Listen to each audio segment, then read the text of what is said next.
비트코인과 암호화폐, 블록체인 이 얘기를 하고 있었습니다.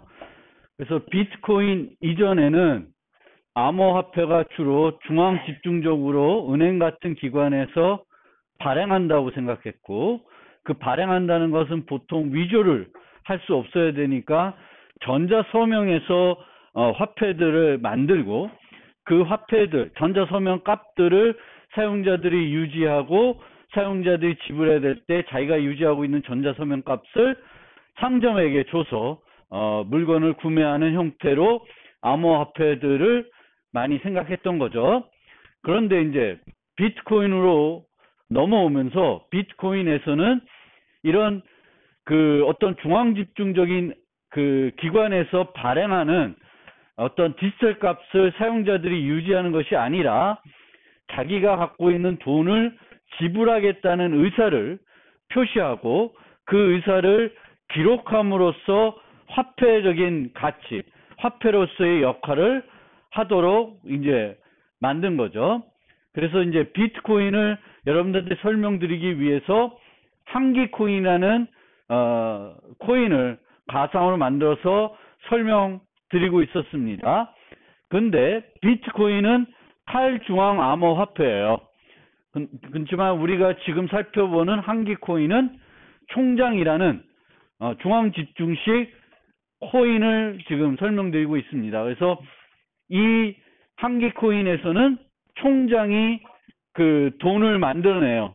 돈을 만들어내는데 이 돈도 기존 암호화폐처럼 전자서명에서 사용자한테 주는 것이 아니라 본인이 만들어서 원장에, 공개되는 원장에 나타내기만 하면 그게 이제 돈이 되는 거예요.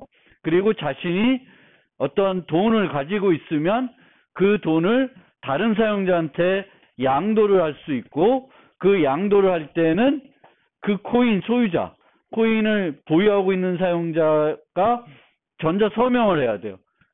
그러니까 코인을 소유하는 사용자만이 지불할 수 있도록 하기 위해서 거기서는 전자서명을 사용하고 있습니다.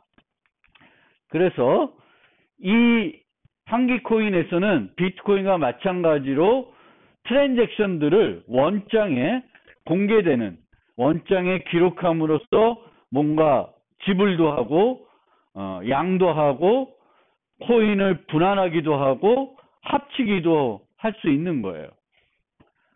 그래서 이런 어떤 시스템에서는 어떤 특정 사용자가 보유하고 있는 돈의 총액은 이 트랜잭션의 출력 중에 아직 사용하지 않은 것들의 합이 그 사용자의 돈이 되는 거예요. 그 사용자가 보유한 금액이 됩니다.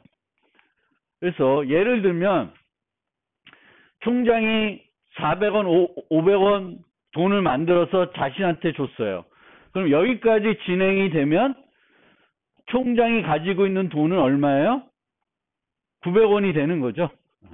900원이 됩니다. 그리고 이 아웃, 여기 있는 아웃은 아직까지, 여기까지는 어디에 사용하지 않고 있죠.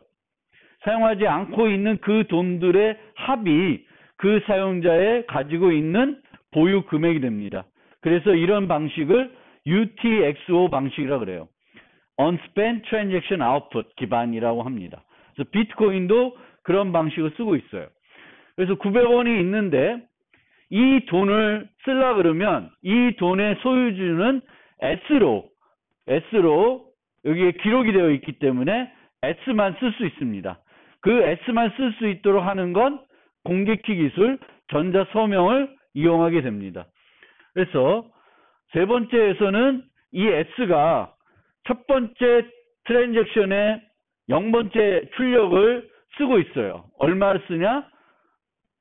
다 쓰는 거예요. 다 쓰는데 300원은 A한테, 100원은 자신한테 주는 거예요. 그러니까 거스름은 이런 식으로 어떤 돈이 500원이 있는데 내가 500원을 300원만 주고 200원을 자기 자신한테 돌려받아야 되는 경우에는 이런 식으로 출력의 일부를 다시 자신으로 하는 거예요. 그러면 이제 여기까지 진행이 되면 S가 보유한 금액은 얼마가 돼요?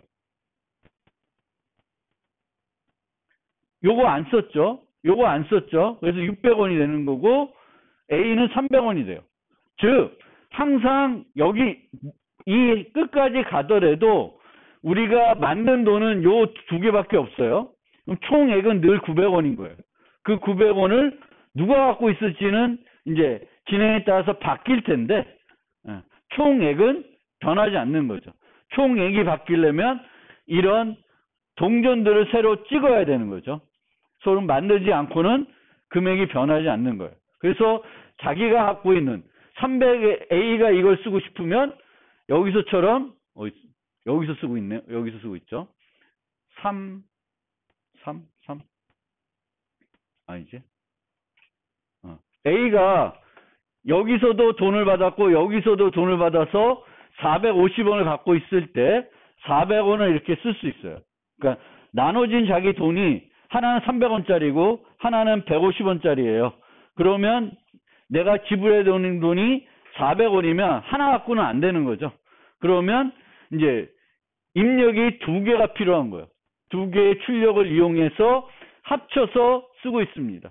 그래서 450원을 갖고 있는데 400원을 C한테 주고 50원은 자기한테 돌려주는 거예요. 그래서 이런 식으로 진행이 되겠고, 여기에 보면 이 T8과 T9는 문제가 있는 거래예요. 그래서 T8은 어떤 문제가 있냐면은 6일이니까 6에 1을 가면 50원을 갖고 있죠. 50원밖에 없는데 얘가 얼마 쓰려고 하는 거야? 100원을 쓰려고 하는 거죠. 그래서 자기가 트랜잭션 아웃풋을 이용하는데 이 트랜잭션의 아웃풋의 금액이 50원이에요. 그럼 얘를 이용해서는 최대 50원까지만 쓸 수 있어야 되겠죠. 초과로 집행이 안 되는 거예요. 유효하지 않은 거예요. 그 다음에 얘는 뭐냐면은 4.0은 이미 여기서 한번 썼어.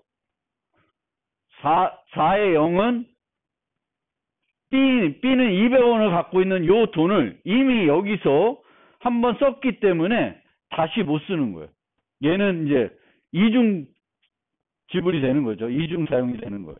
그래서 이런 유효하지 않은 것들이 이 원장에 들어가지 않아야 돼요.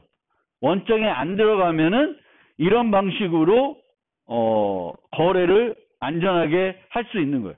이런 것들이 안 들어가게끔 해야 돼요. 그럼 이런 것들이 안 들어가게끔 어떻게 하냐? 간단한 방법은 이 한기 코인의 이제 안전성을 한번 생각해 봅시다. 첫째는 발행 문제. 화폐를 아무나 발행 못 해야 되겠죠. 근데 이 한기 코인에서는 발행은 누구만 해? 총장만 할 수 있다고 그랬죠. 그래서 총장만 할 수 있던 그 메커니즘이 안전하면 다른 누구도 발행을 못 하겠죠. 그 다음에 이 화폐들이 올바르게 쓰여지기 위해서는 이렇게 유효하지 않은 거래들이 여기에 기록이 되면 안 돼요. 그럼 이거를 기록 안 되게끔 어떻게 보장할 수 있냐?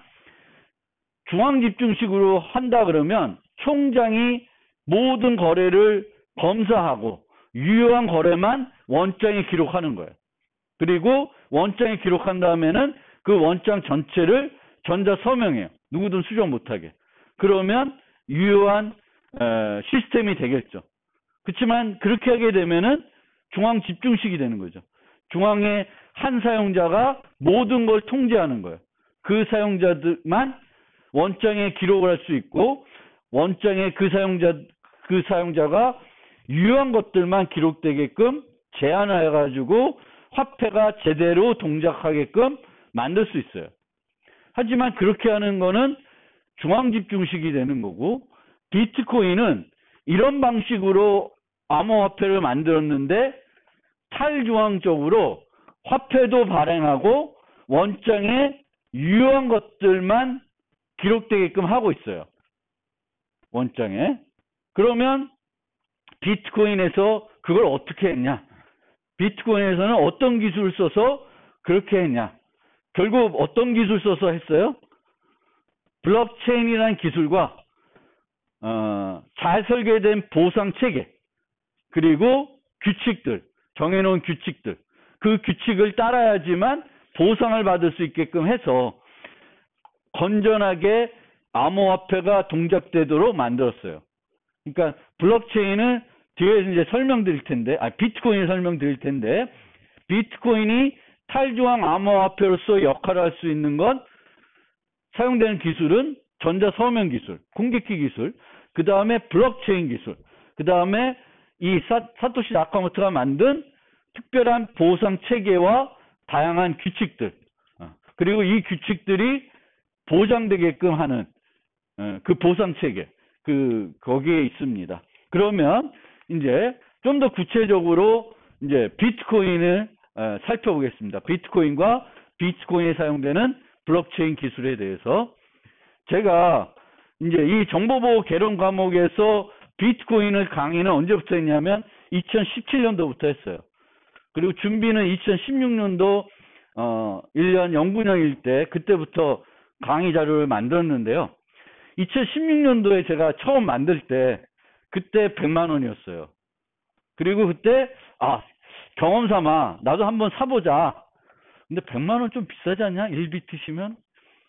물론 그때는 바보 같은 생각을 한 게 1BTC를 사야지 하는 생각을 했어요. 근데 1BTC를 안 사도 되거든. 내가 한 10만 원치만 사고 싶으면 10만 원치의 비트코인을 사면 되죠. 그게 몇 사토시가 될 텐데 그 생각을 그때 왜 못했을까? 한 10만 원 투자해서 나도 이렇게 지갑도 만들어보고 그래야 여러분들한테 잘 강의할 수 있을 테니까 한번 해보자고 했는데 그때 딱 봤더니 100만 원이야. 아이씨, 강의하려고 내가 100만 원 투자해야 돼? 그때 투자할 걸. 근데 이 가격이 많이 올랐어요. 근데 오늘 봤더니 제가 이 PPT를 이제 수정하려고 5월 6일 날 이게 수정해서 대략 올렸는데 오늘 날짜를 보니까 한 1,000만 원 떨어졌더라고요. 오늘 날짜 기준으로 한 3,500만 원 정도 하는 것 같아요. 한 1,200만 원. 5월 6일 기준으로 보면 1,200만 원이 확 떨어졌어요. 변동폭이 되게 큰 거죠. 근데 이렇게 올라갈지는 좀 상상을 못했죠. 제 입장에서는. 그렇습니다. 그리고 이 비트코인 수는 계속 발행이 되는데 일정한 개수가 되면 이제 끝나요. 발행은 안 해요. 그런데 지금은 계속 발행돼서 이만큼 5월 6일자 기준으로 발행된 비트코인 수는 이만큼 돼요. 전 세계적으로 이제 발행된 비트코인 수가. 물론 이 비트코인만큼 다 지금 사용할 수 있을지는 모르겠어요. 많이 개인 키가 망가져가지고 그냥 사라져버린, 쓸 수 없는 발행된 비트코인도 많은 비율을 차지할 거예요. 장난삼아 샀다가 잊어버린 그런 비트코인도 많을 거고 그렇습니다.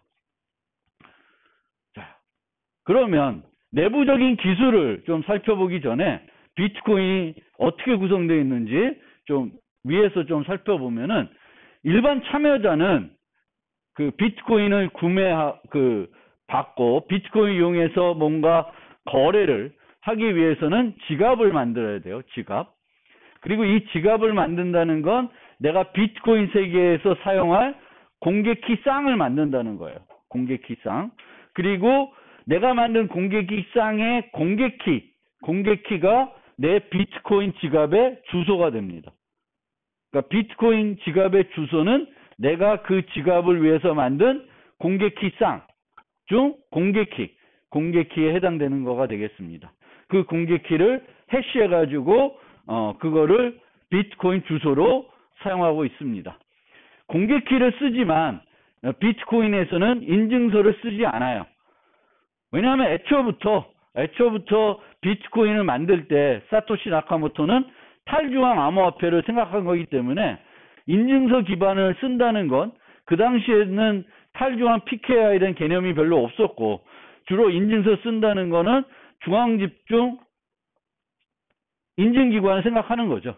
근데 인증기관을 쓰는 순간 이건 탈중앙 암호화폐로 별로 가치가 없고 특히 암호화폐에서는 익명성, 프라이버시를 또 되게 중요시 여기기 때문에 이 사토시 나카모토는 공개키를 쓰지만 인증서는 쓰지 않았습니다. 그래도 뭐 거래에는 문제가 없지만 항상 우리가 그랬듯 어떤 공개키를 쓰려면 그러면 중요한 게 뭐예요? 이 공개키가 내가 생각하고 있는 대상의 공개키인지는 확인하고 써야 되죠. 원래는 그 확인하기 위해서 우리는 뭘 활용해요? 인증서를 활용하는 거죠.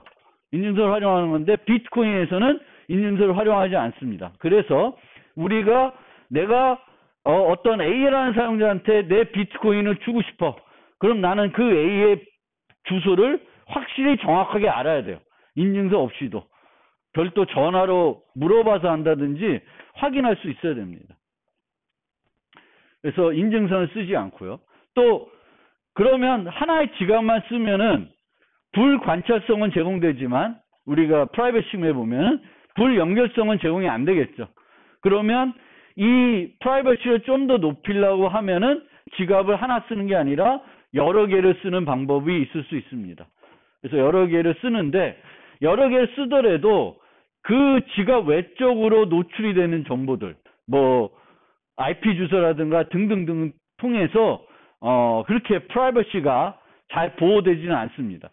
비트코인에서는 모든 거래들이 공개 원장에 기록이 되기 때문에 그 공개 원장을 분석해서 이렇게 누가 어떤 거래들을 했는지 이렇게 좀 이렇게 잘 가려지지는 않는다는 거예요. 그래도 어느 정도의 뭐 실명을 갖고 하는 건 아니니까 어느 정도의 익명성은 보장되지만 뭐 이렇게 아주 완벽한 또는 완전한 익명성을 제공하는 건 아닙니다. 그리고 지난번에도 말씀드렸듯이 내가 가지고 있는 돈을 쓰려고 그러면 내 지갑으로 온 걸 거예요. 그러면 내 지갑으로 온 돈, 비트코인을 쓰려고 그러면은 그 지갑에 개인키가 필요해요. 개인키를 이용해서 전자 서명을 해서 트랜잭션을 만들어야 뭔가 양도를 할 수 있고 쓸 수 있는데 개인키를 분실한 순간 내가 보유한 내 그 화폐는 휴지 조각이 돼요. 누구도 그 개인키를 다시 알아낼 수는 없어요. 모르죠. 양자 컴퓨팅이 되면 그때 공개키를 또 깨가지고 알아낼 수 있는데 그렇게 되면 또 그때 어떤 문제가 발생할지는 잘 모르겠습니다. 그 문제도 있어요. 지금 그 양자 컴퓨팅이 됐을 때 비트코인이 어떻게 되느냐. 비트코인에 쓰는 전자 서명 기술은 타원곡선 기술을 쓰는데 그 타원곡선 기술은 양자 컴퓨팅이 되면 다 깨져요. 그러니까 그때 되면 또 어떻게 될지 완전 망가질지 알 수 없는 거죠. 망가질 가능성도 높고요. 그 전에 도망가야지. 갖고 있던 사람들은 팔고 그렇습니다. 그리고 이 비트코인 지갑은 소프트웨어적으로 보통 쓸 수 있는데 비트코인 지갑은 이제 그 비트코인 커뮤니티에서 만들어서 배포하고 그러지 않아요. 그냥 일반 업체에서 사용자들을 위해서 비트코인 지갑 소프트웨어들을 만들어서 판매를 하고 있습니다. 이런 하드웨어로 만들어서 판매하는 업체들도 많이 있어요. 지갑들을. 그래서 이 지갑에서 가장 중요한 역할은 뭐예요? 내 개인키를 잘 보관하는 거예요. 노출이 안 되게 보관하는 게 가장 중요하고요. 이 지갑에서는 내 돈이 지금 어느 블록에 있어서 내가 얼마를 가지고 있다. 그거를 축적해야 돼요. 관리하고 있어야 됩니다.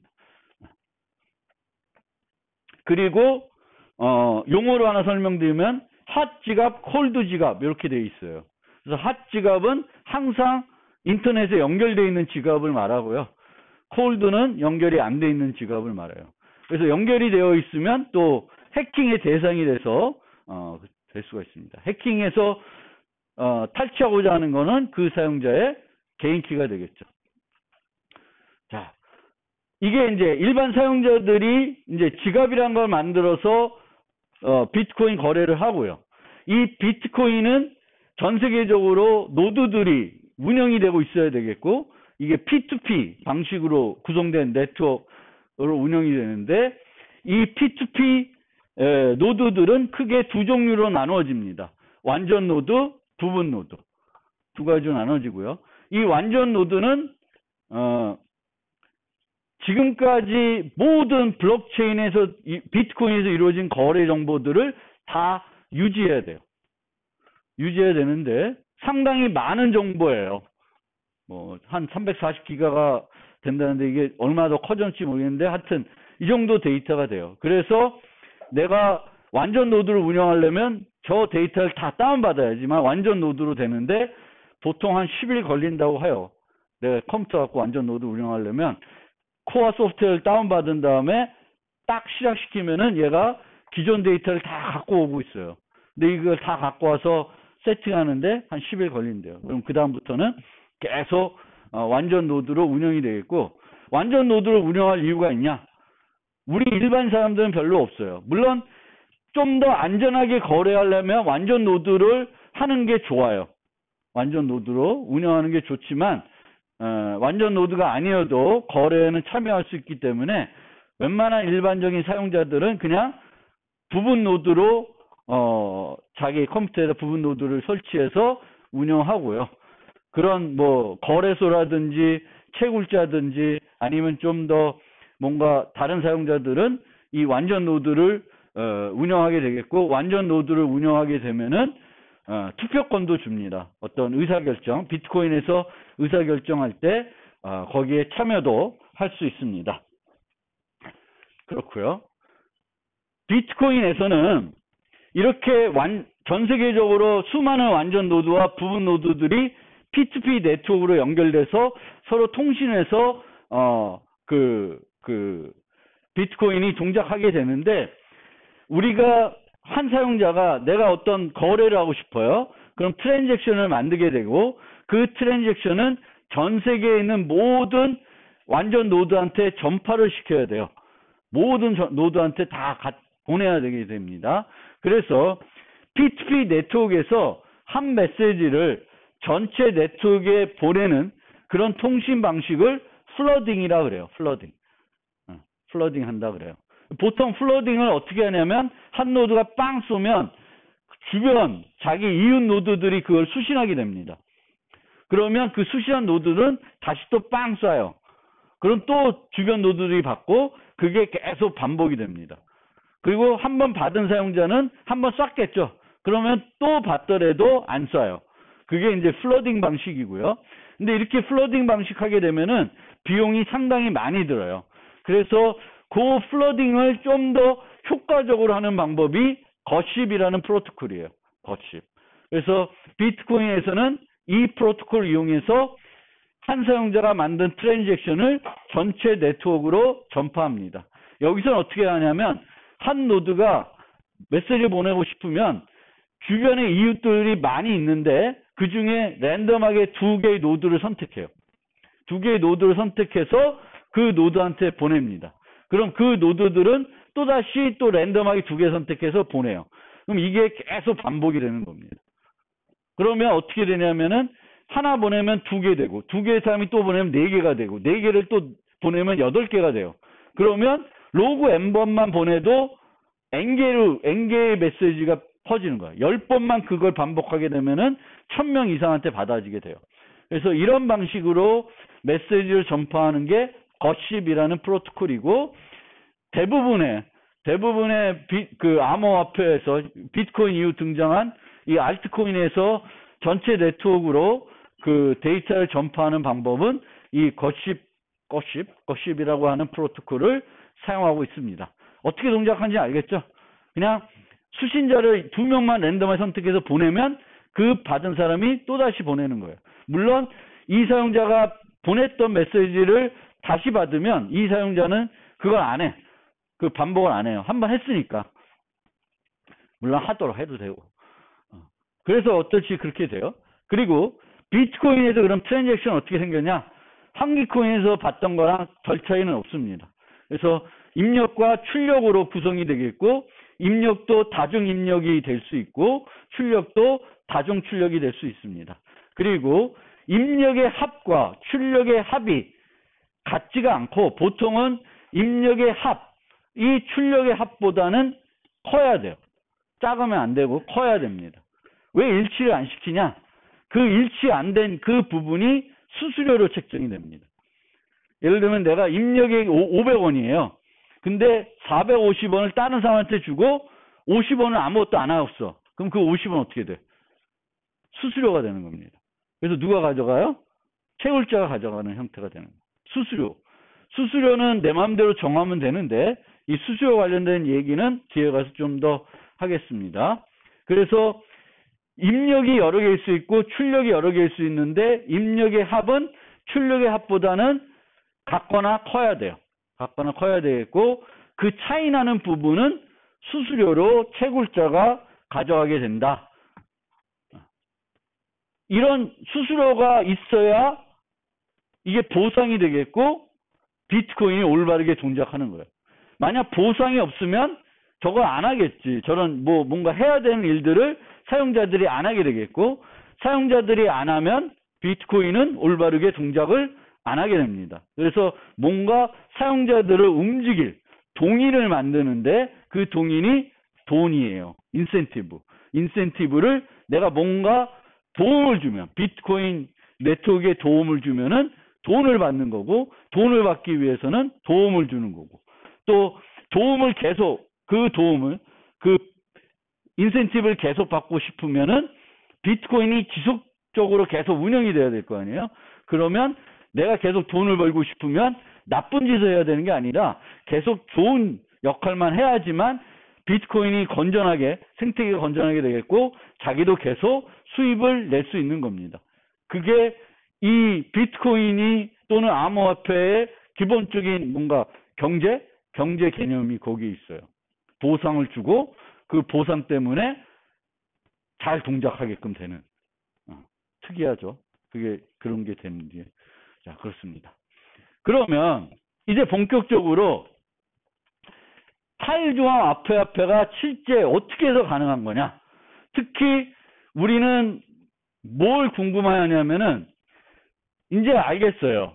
비트코인은 이제 거래들을 공개 원장에 기록해서 어떤 화폐의 역할을 하는 건데, 이 원장에 기록을 하는 거래들은 모두 유효한 거래들만 기록이 돼야 되겠고, 그 기록된 거래들은 조작이 안 돼야 돼요. 수정 및 삭제를 할 수 없어야 돼요. 그렇게 되면은 어떤 그 암호화폐로서의 역할을 할 수 있는 거예요. 그러면 어떻게 이 원장에 기록된 데이터들의 불가역성을 중앙 집중적으로 아니고 탈중앙적으로 만들 수 있을까? 이제 그 부분을 살펴보려고 그런 겁니다. 자, 이 암호화폐에서 발생할 수 있는 기본적인 문제들이 뭐냐면은 화폐 발행 문제. 화폐 발행. 아무나 발행할 수 없어야 돼요. 그리고 이 화폐 발행을 탈중앙적으로 할 수 있어야 돼요. 그 다음에 거래를 위조할 수 없어야 돼요. 다른 사람 돈을 내가 쓸 수 없어야 되겠고, 그런 것들. 물론 이 거래 위조를 못하게끔 하는 중요한 기술은 전자서명 기술이에요. 내가 가지고 있는 돈은 내 지갑에 개인키가 없으면 쓸 수 없어요. 그거는 블록체인이 해주는 기술이 아니라 전자서명이 해주는 기술이에요. 그 다음에 이중사용 문제, 이런 문제를 해결할 수 있어야 되겠고, 이런 문제들은 이제 그 원장에 그 거래들을 올리게 되는데, 이 원장에는 어떤 거래들만 올라가야 돼요? 유효한 것들만 올라가야 되고, 유효한 것들이 올라갔을 때 그 올라간 데이터들을 누구나 수정 및 삭제를 할 수 없어야, 영구 불멸이 돼야 이중사용도 안 되고 잘 동작하게 되는 거예요. 비트코인에서는 이거를 탈중앙적으로 제공하기 위해서 블록체인이라는 기술, 규칙, 보상체계, 전자서명 기술을 이용해서 제공하고 있습니다. 그래서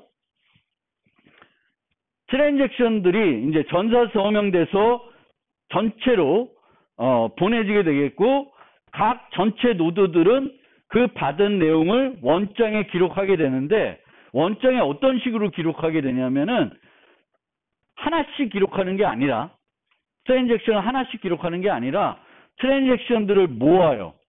아직까지 원장에 들어가지 않은 트랜잭션들을 모아서 블럭을 만들어요. 그리고 블럭 단위로 확정을 하게 됩니다. 그러니까 하나씩 확정하는 게 아니라 비트코인에서는 아직까지 블록체인에 들어가지 못한 트랜잭션들을 모아서 하나의 블럭을 만들고 그 블럭을 확정하게 돼요. 확정하게 됩니다. 그러면 이렇게 이 이 블럭을 만들었어요. 5개의 트랜잭션으로. 그러면 이 트랜잭션에 있는 내용을 수정하려고 그러면 내가 얘를 수정하고 싶어. 그러면 어떻게 돼? 뭐가 필요해 우선? C의 개인키가 필요한 거죠. 이 내용을 C가 100원 썼는데 300원 쓴 걸로 바꾸고 싶어. 그러면 어떻게 돼? C의 개인키가 없으면 안 돼요. 즉 여기에 이미 이렇게 들어가 있는데 이 안에 들어가 있는 내용을 바꾸려면은 우선 얘네들의 서명키를 없으면 이 자체 서명에 들어가 있는 내용을 수정할 수가 없어요. 물론 얘를 빼고 다른 애를 넣을 수는 있겠죠. 자기 걸 넣을 수는 있겠어요. 어렵지 않게.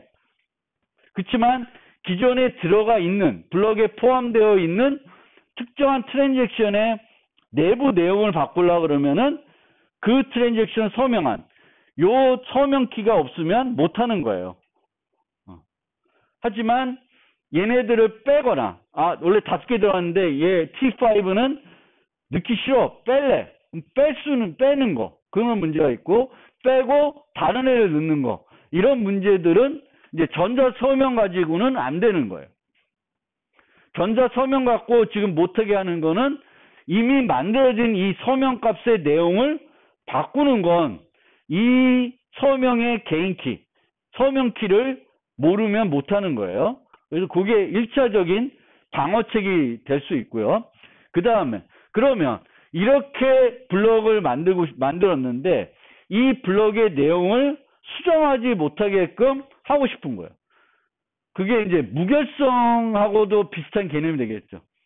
무결성은 이 데이터가 바뀌지 않은 거를 확인할 수 있도록 해주는 거죠. 무결성. 그러니까 무결성을 제공하는 거예요. 이 5개의 블럭에 대한 무결성을 제공하는 거예요. 이 블럭은 이 5개 트랜잭션으로 구성이 되어 있고 이거를 이제 못 바꾸게 하려고 얘에 대한 뭔가를 값을 만들어서 얘네들이 수정되면 이 값이 바뀌게끔 하는 거예요. 그러면 무결성을 뭔가 제공해가지고 불가역성을 제공하려고 하는데 우리가 기본적으로 암호 기술을 이용해서 무결성을 보장할 때 사용할 수 있는 기술은 크게 3가지 기술이 있어요. 해시 함수 쓰는 거, 맥을 쓰는 거, 전자 서명을 쓰는 거. 근데 마지막 전자 서명을 쓰는 거는 이미 우리가 한기 코인의 총장이 하는 것과 똑같은 거예요. 총장이 이거에 대해서 전자 서명을 해버려요. 그러면 얘 블럭을 수정할 수 있는 사용자는 누구만 수정할 수 있어? 총장만 수정할 수 있겠죠. 총장이 얘를 바꿀 수는 없어, 이 내용을. 하지만 이 블럭에 이 5개가 들어간다는 건 총장이 결정하는 거고 총장이 필요하면 뺄 수도 있죠. 서명키가 다 갖고 있으니까. 그래서 그렇게 되는 거고 이거를 탈중앙적으로 해야 되는 문제가 있죠. 비트코인은 중앙집중적으로 하는 게 아니라 탈중앙적으로 하는 게 목표예요. 그러면 간단하게 요 3가지에 대해서 좀 더 살펴보면은 우리가 다 알고 있는 내용이지만 해시 함수로 무결성을 보장하기는 되게 힘들죠. 왜냐하면은 해시 함수는 키도 안 들어가기 때문에 HM이 있을 때 이 M을 M''으로 바꾸는 건 어렵지 않아요. 그냥 M을 M' 바꾸고 해시 값도 바꿔버리면 바뀌었는지 안 바뀌었는지 확인할 수가 없습니다. 맥을 쓰면은 이제는 조금 더 보호는 되죠. 왜? 키가 없는 사람은 못 바꾸는 거야. 키가 있는 사람만 바꿀 수 있고요. 그렇지만 이 맥을 쓰는 순간 뭐가 문제가 되냐면은 저걸 확인하려고 그러면 어떻게 돼? 뭐가 필요해?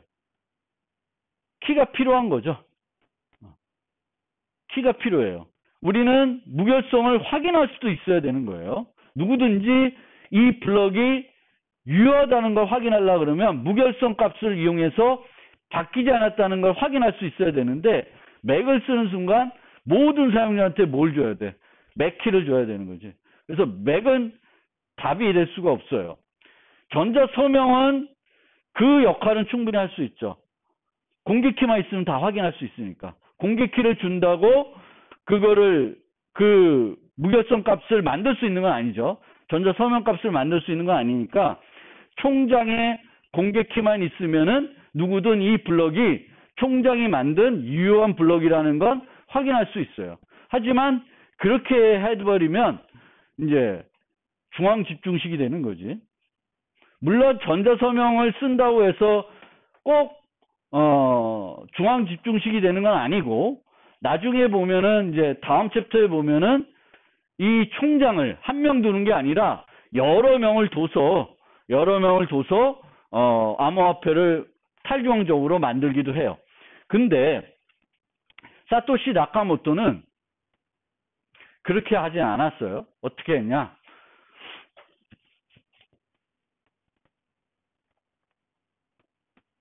해시 함수를 썼어요. 해시 함수를 썼어요. 그래서 블럭들을 모아서 이 블럭들에 대한 해시 값을 계산해서 불가역성을 보장하려고 했습니다. 그리고 한 번 블럭을 만들 때마다 블럭 크기를 1MB로 제한을 했어요. 그럼 왜 1MB로 크기를 제한했냐? 이거는 지금 비트코인은 무슨 네트워크예요? P2P 네트워크예요. 피어-투-피어. 피어-투-피어라는 건 모든 노드들이 동등한 역할을 하고 있어야 되겠고, 모든 노드들이 똑같은 정보를 유지해야 돼요. 그럼 블럭이 한번 확정이 되면은 이렇게 블럭이 확정됐다는 거를 또다시 어떻게 해야 돼요? 전체 네트워크에 전파를 해야 돼요. 그러면 매번 블럭이 확정될 때마다 이 블럭 값을 모든 비트코인에 있는 모든 노드한테 줘야 되는데, 이 크기가 매우 크면 어떻게 되겠어요? 전파하는데 장애가 되겠지. 빠르게 전파가 안 되겠지. 그래서 빠르게 전 세계에 있는 모든 노드에 확정된 블럭 값을 보내주기 위해서 사토시 나카모토는 크기를 1MB로 제한을 했어요. 그래서 1MB로 제한한 거는 그 전파를 효과적으로 하기 위해서, 전체 블록체인 네트워크로 쫙 그 확정된 블럭을 잘 전파하기 위해서 한 거예요. 그런데 1메가로 제한하다 보니까 이 1메가 내용에 이제 트랜잭션들이 들어가는데, 트랜잭션들이 전자 서명되고 일정한 데이터예요. 그럼 약 트랜잭션마다 어떤 건 좀 더 복잡하고, 좀 더 복잡하다는 건 무슨 의미일까요? 어떤 건 트랜잭션이 입력이 하나, 어떤 건 뭐 2개, 어떤 건 3개, 뭐 이렇게 그러니까 트랜잭션의 입력이 많아지면 많아질수록 뭐가 많아지냐면 서명값이 많아져요. 서명값이. 그러니까 트랜잭션마다 서명값이 하나가 아니라 여러 개가 있을 수 있어요. 입력마다 다 서명값이 있어야 되니까. A, B가 같이 돈을 쓸 수도 있거든요. 그래서 이제 가변적이지만 대략 한 트랜잭션의 데이터가 0.3KB 정도 되면은 약 한 3,000개 정도. 트랜잭션이 확정될 때마다 3,000개 정도 처리할 수 있어요. 근데 뒤에 설명드리겠지만 비트코인에서는 블럭을 10분에 하나씩 만들어요. 블럭을 10분에 하나. 그러면 10분에 3,000개 정도를 처리해요. 그러면 무지 느린 거예요. 그러니까 뭐 신용카드, 비자 같은 데서 처리하는 용량에 비해서 터무니없이 작은 거예요. 그러니까 비트코인의 여기서 첫 번째 나온 단점 중 하나는 처리 속도가 매우 느리다는 거예요. 처리 속도가, 비트코인은 처리 속도가 느립니다. 자, 그 처리 속도 문제는 뒤에 가서 다시 또 얘기하고, 이제 해시 함수를 쓴다 그랬는데, 해시 함수를 그냥 쓰게 되면은 너무 쉽잖아. 그쵸? HM이면 M을 M' 바꾸고 해시 함수 한 번만 딱 하면 바로 또 수정이 되는 거죠. 그래서 그 문제, 너무 빨리 수정할 수 있는 문제를 해결하기 위해서 어떻게 하냐면은 암호 퍼즐을 씁니다. 암호 퍼즐 써요. 그러니까 블럭을 확정하기 위해서 해시 값을 계산하는데 아무런 해시 값을 계산하는 게 아니라 특정한 값으로 나와야 되겠고, 이 값을 계산하는데 필요한 시간을 한 10분 정도 소요되게끔 만들었어요. 비트코인에서는. 그래서 어떻게 하냐면 내가 해시해야 될 값이 B이면 B만 해시하는 게 아니라 여기에 랜덤 값을 넣습니다. 랜덤 값을 넣어가지고 이 해시 값의 앞에 나오는 요 값들이 0이 되게끔, 0이 몇 개 되게끔 이제 제한을 둬요. 0이 76개, 지금 현재는 76개보다 커야 유효한 해시 값으로 인정이 돼요. 근데 이 76개 앞에 다 비트 값이 76이 0이 되려면 한 10분 정도 열심히 돌리면 찾을 수 있을까 말까 해요. 그래서 그런 식으로 이제 진행을 합니다. 그런데 이렇게 10분 정도 걸리도록, 그러니까 10분 정도 걸리도록 하면은 뭐가 느려지는 거야? 거래량이 느린 거죠. 처리할 수 있는 거래가 느려집니다. 그러면 얘를 10분 대신에 5분, 2분으로 줄이면 좋잖아요. 줄이면 더 빨리 거래들을 확정할 수 있겠죠. 근데 이 10분을 5분, 2분으로 줄이는 순간 이 문제를 해결하는 애들이 너무 많이 나오는 거예요. 이 문제를 해결할 수 있는 그 확률이 시간이 작으면 작을수록 더 동시에 그 해결할 확률이 높아집니다. 그래서 사토시 나카모토는 이렇게 정한 거예요. 자기가 이걸 어떻게 계산해서 정했는지 몰라도 하여튼 10분 정도 걸리게 되면은 우연하게 이 문제를 동시에 해결하는 애들이 매우 적을 것이다. 확률적으로 적다는 거를 계산해서 이렇게 처리하고 있습니다. 자, 그러면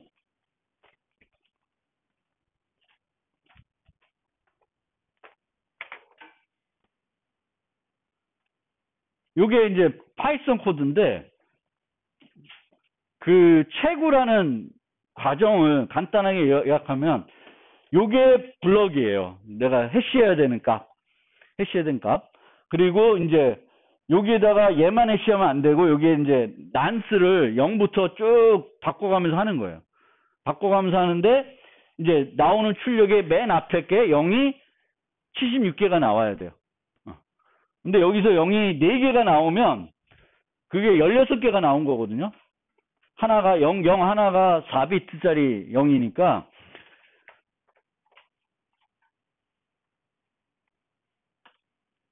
얘를 막 돌리면 금방 나오죠. 0 4개짜리는. 근데 이 0이 4개가 나오는 게 아니라 몇 개? 이게 16개 나온 거예요. 16개 나온 건데 76개가 나와야 돼요. 그럼 이거 돌려보면 뭐 불 날 거예요. 그래서 이런 식으로 마이닝을 하는 거예요. 마이닝. 그래서 76개를 얻으면 돼요.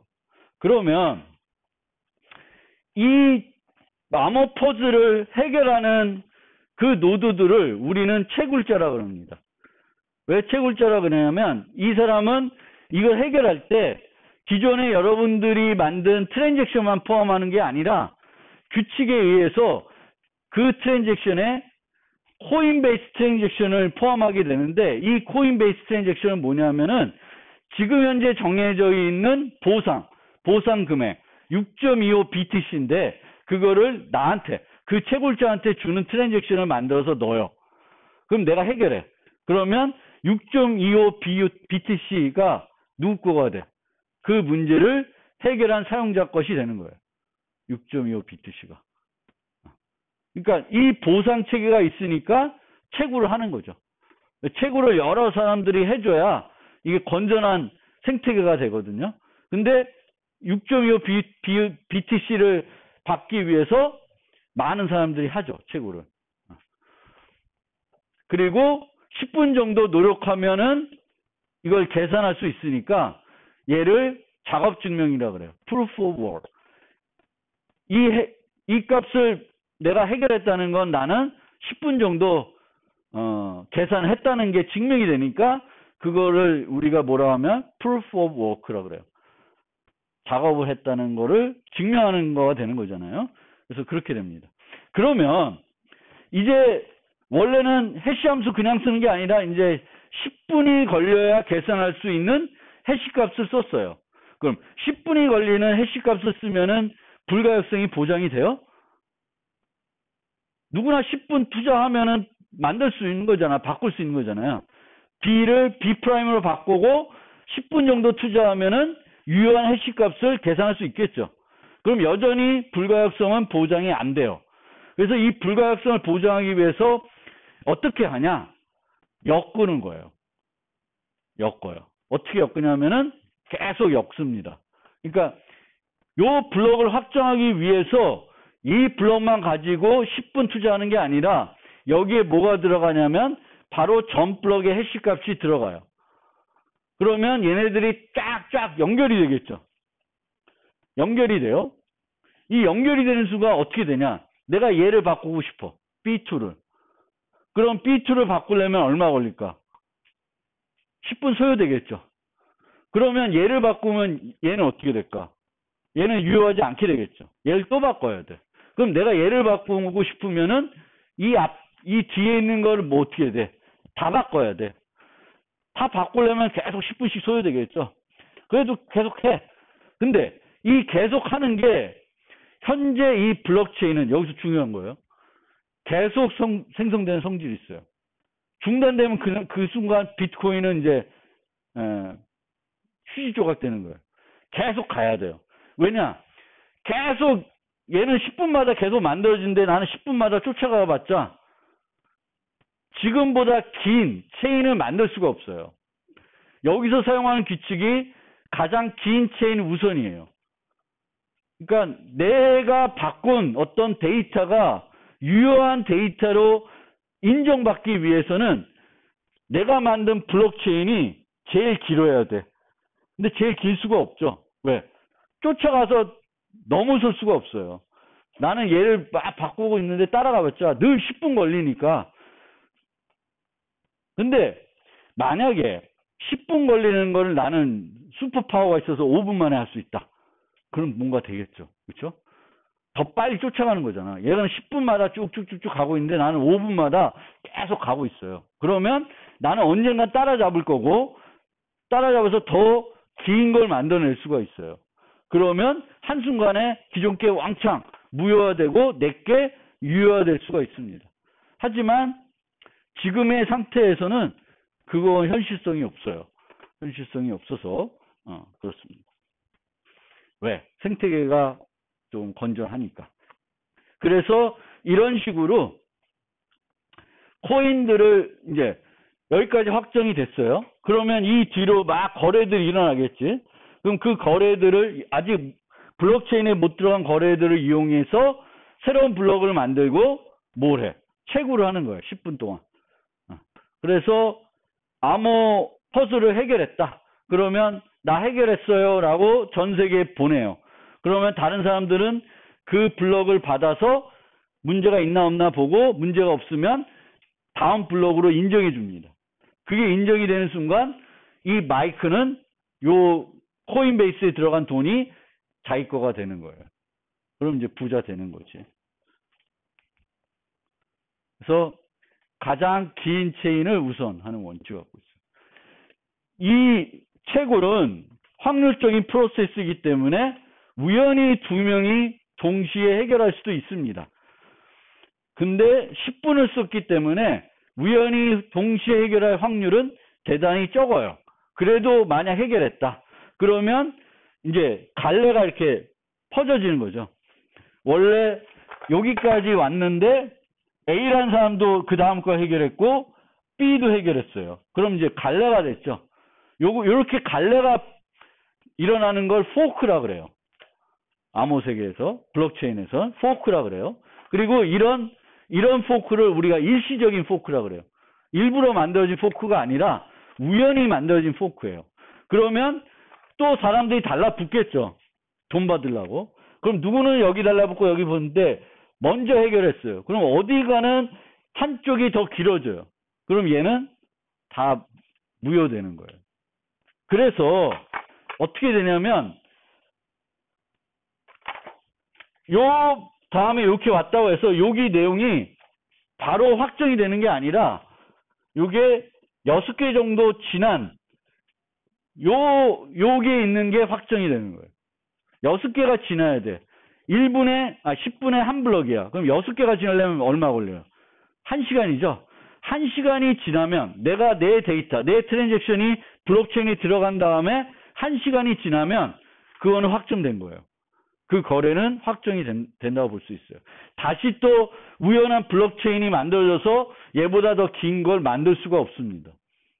근데 바로 이렇게 됐다. 그러면 얘는 그러니까 여기에 들어간 거는 여기 들어갈지 모르잖아요. 그러니까 그런 거는 바로 확정해서 오케이 할 수가 없어요. 자, 그러면 지금까지 설명드린 것 중에 이제 두 가지 문제가 나타나는데 10분마다 블록을 만드니까 거래를 처리하는 속도가 느려요. 왜냐하면은 요때마다 처리하는 게 1메가야. 1메가 트랜잭션이야. 그러니까 3000개밖에 못해요. 그리고 이 3000개가 바로 확정이 되는 게 아니라 확정이 되려면 얼마? 1시간이 걸려. 그래서 처리 양도 별로고 확정 속도도 되게 느려요. 비트코인의 문제점은 그렇습니다. 확정 속도도 느리고 처리할 수 있는 트랜잭션의 절대적인 수도 대단히 작다라는 거예요. 그게 비트코인이 갖고 있는 문제인데 그럼 왜 비트코인이 이렇게 비싸냐? 제일 최초의 암호화폐라는 그것만이 갖고 있는 유일한 어떤 재산이에요. 비트코인은. 그러니까 비트코인은 최초다. 거기에 대한 어떤 인센티브를 갖고 사람들이 투자하는 거지 비트코인이 사용하는 기술이 가장 우수한 기술이기 때문에 비트코인이 가치가 있는 건 아니에요. 비트코인 이후에는 비트코인의 문제점들을 해결한 여러 가지 나오고 있죠. 뭐 특히 이더리움 같은 거.